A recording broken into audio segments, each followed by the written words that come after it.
Hey, this is Philip again, and we are going to have some fun today with some of these sticker brushes. These are 3D renderings that were collected into a number of animated brushes. You can see them here, and we're going to explore in the browse media or in the pull down or right click on the brush. You'll see stickers down here somewhere. There, stickers, also known as 3D stickers, and you can find these for free download on our website. If you look, and you'll actually see that also in the email when you order PD Howler, you'll see some information about where to download and what unzip keys to use and that sort of things. And of course, I highly recommend, if you are looking for these kinds of sticker artwork, vinyl stickers, the artist in France, Michel Agulot, has a new website, Couleur Enfant. Let's do a little promo for him here. Let's see, let's go to the text tool. Let's put the text right here and go to www.couleurrenfant, which means, of course, color and child or infant. Enfant is really child in general. Couleurrenfant.fr, right? So you can go to that website. And in fact, here it is, couleurrenfant.fr, .fr from France. If you scroll down to the bottom, you'll see a language choice on the right side here, so you can see it in English and a few other languages. And that's what this is. This is the artist that made these beautiful, funny stickers and other types of arts. 3D illusions make it look like it's sort of built into the wall, and it's actually just a print. It's flat. Unlike the world, this one is flat. So this is something that you can explore and own and work with. Excuse me, my scratchy voice here. What I like to do is show you how you can take these brushes. Let's say you take this one and you see, oh, there's a whole bunch of race cars here. Or let's say this one here, some farm animals. And these are put together into a single animated brush, right? So now you can stamp them down, right? If you go to the stamp mode here, I mean, normally you have this disabled, so you have simply the paint mode, right? And so it's painting with the brush, but it's multiple brushes. In fact, if you store one of those, let's say we take these from the school system here, Art Fun. These are like supplies and pencils and stuff like that. And if you go to the brush and store to manage the brush, you'll see it's not just one image. You can look at the film strip, show film strip, and you can see all the images that are actually in there. It's a collection of 3 or 4 in this case. I think you can even resize them. Yep, you can see how they are put together. Let's take, for example, these dinosaur collections. So here are some scary dinosaurs. Not so much, but how do you work with this if you need just one of them, right? Let's say you need this little one in the bat that's flying. It's not a bat, I know, it's a pteranodon. You have these and you want to have just one of them. So the thing you can do is certainly you can preview the brush, and that will show you or not what image you have. You can, however, also, if you go to single click stamp down mode, right, the stamped mode, as you click, every time you click, it goes to the next one. Now that's a behavior in the animated brush. That's not always necessarily so, but as you click, one click at a time, you see it's going to go through all of these and then come back to this same one. And eventually, there it is. This one is the same as this one, right? So you have essentially now got the blue, then you get the other orange, then you got the bat or the pteranodon, then you got the green guy, then you have the egg, then you have this one, etc. Oh, and I did a little move, and so it showed the next one. So you can still actually drag it around, even in the stamp down mode. But, so what's the question here? The question is, well, how do you get to one specific one? Well, you gotta know how many you have. You could paint them sideways in the regular mode, so don't go to stamp mode, but because now here you have the step distance, and you can use that to draw from left to right until you see it repeat. Right, so then you see them all And let's say you have 6 or 7 in here. That's probably going to fit just fine here. There you go. So you can see the blue one and the blue one. That means we've gone through a whole cycle. So you count how many there are.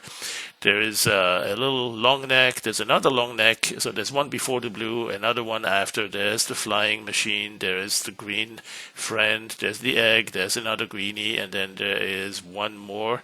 And that's it. Two more brownish. And this last brown is actually the one we see here, the long neck with the little S shape on his neck. The other one is looking at us. This one is barely squinting at us. And then we got the blue one. So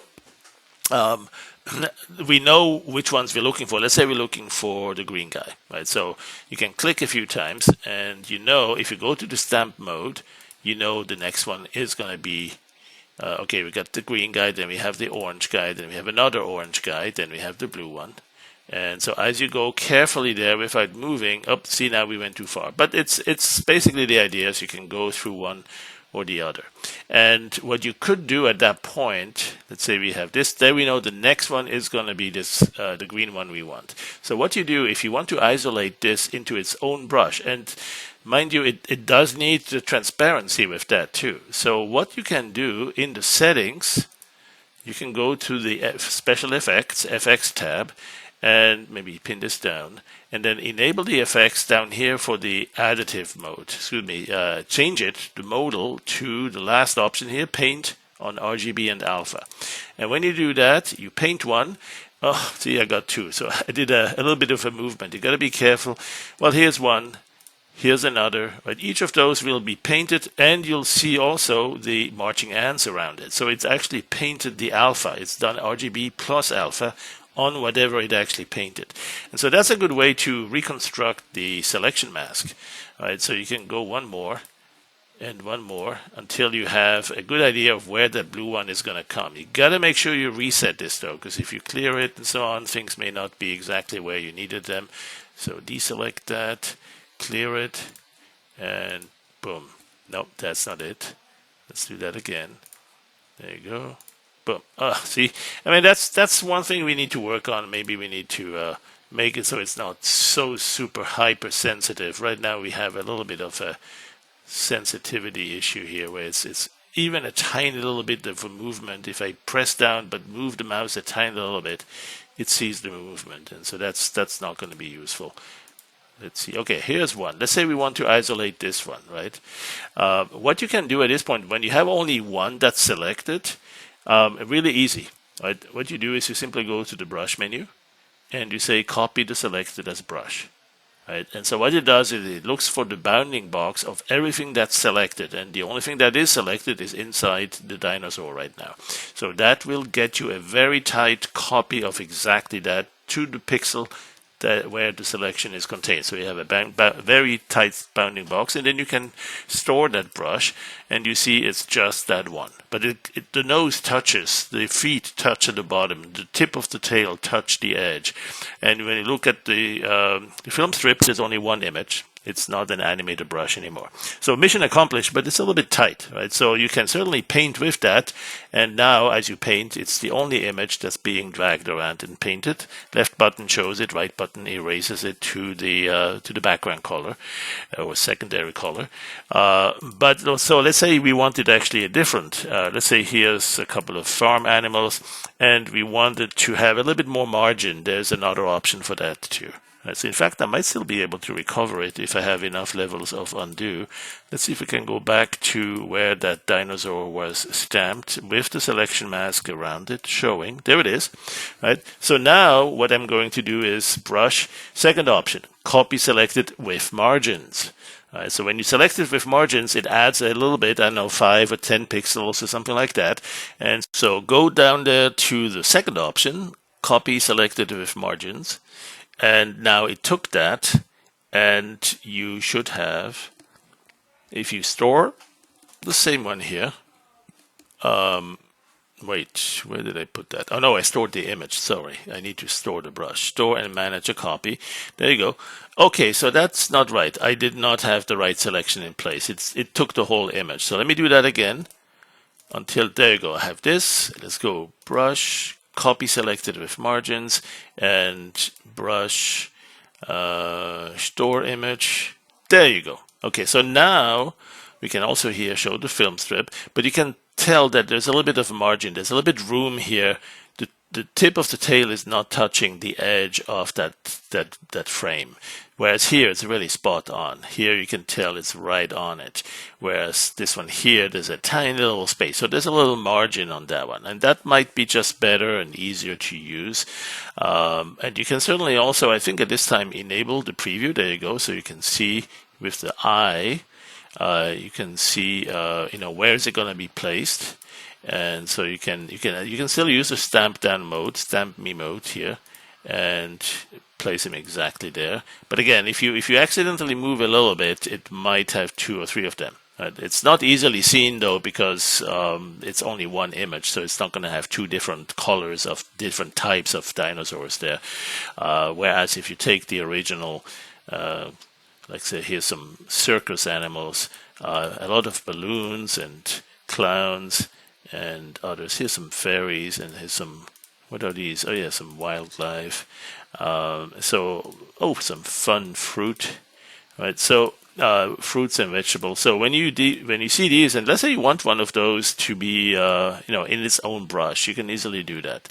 And so this technique is not just applicable to what you have here in terms of the presets, the 3D sticker brushes. It's really any animator brush, right? You have one image and another one and another. You load the AVI file into the brush. You load the image sequence and animation into the brush. Once you have that and you actually decide, I don't want them all in a single brush. You'd rather have them separately selectable and usable. You can certainly do that. Right, so here you have a couple, and let's do that one more time here. So let's get rid of these. So remember the mode is on the FX tab here, and you go to modal, and you select paint on alpha. Well, make sure you clear the selection perhaps first, right, and then go to RGB plus alpha and stamp it down. And now I moved it, so that's no good. Let's stamp it down again. There. Okay, let's say that's the one that I want. And I could imagine you'll probably do that for a few of them. Maybe one here. There's a little dino. There's probably one there. Yep, that's good. There's the buddies. Let's say we have one more over here.